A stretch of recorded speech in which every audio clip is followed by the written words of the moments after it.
Hello, my name is Charlie Green. I work for the Gardens team. We're here to show you how to make wreaths and swags. So the first thing we're going to do is we're going to take our ring and we're going to wire it up. So you take your wire, which is floristry wire, and you curl it round the top and you twist it together like that. So that's where you're going to make your loop for the end. And then you bring it back down to the centre like this.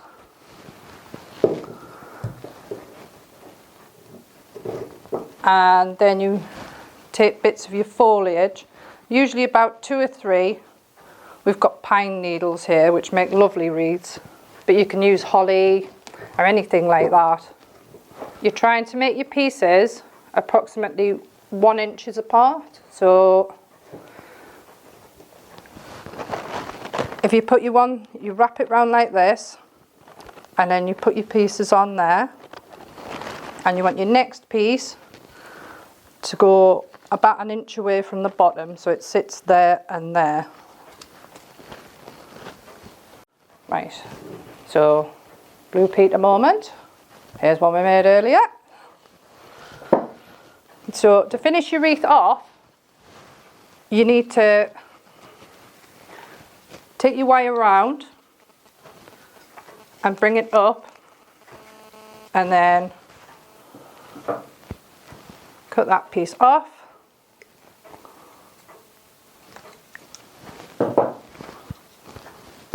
and then thread it back through and pull it tight. This is your foliage wreath, and I'm just going to talk a little bit about how it's made. Your ring is made up of straw and moss, which includes a wire ring which goes round here, and that's everything you put your foliage on now. We collect everything from site. All the foliage comes from the site. The cones we collect. The orange and the cinnamon would have been bought from the co-op, and then the orange would have been bought as whole pieces, sliced and then dried in the ovens in the 1900s to create decorations for wreaths. To wire your pieces up, you need to put, generally you work in 5s and 3s, so I always put 3 pieces together because it looks nicer.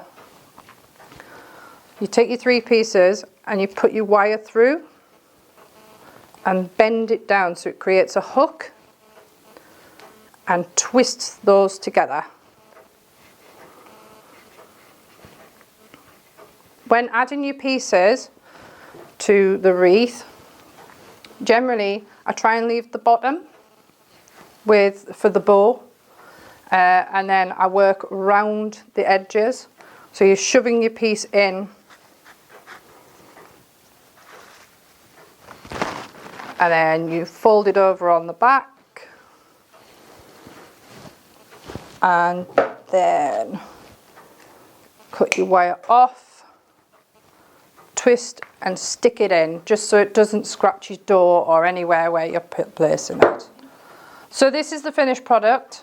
We use them to decorate all over site, even the fronts of trains, would you believe. You can use them like this in front of a fireplace or just on your front door. It's very nice.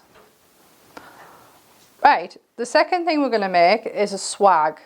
I usually make this on a piece of rope about 1 inch thick. We again collected the laurel off of site. We have plenty of it.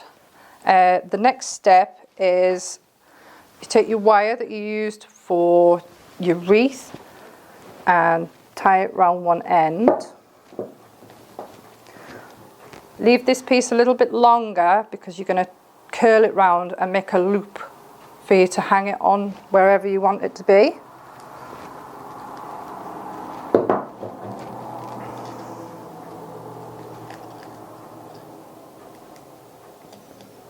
And then, so you take your pieces very much similar to the wreath, take your pieces and just lay them on.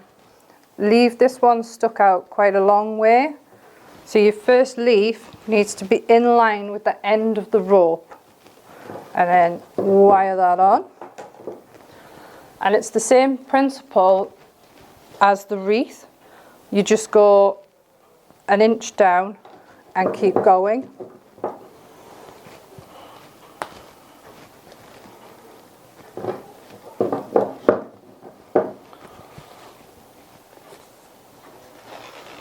So if you want to make one of these, you're going to have to collect foliage. Now, to collect foliage, you need to ask a land owner's permission to collect the foliage. But most people are quite generous.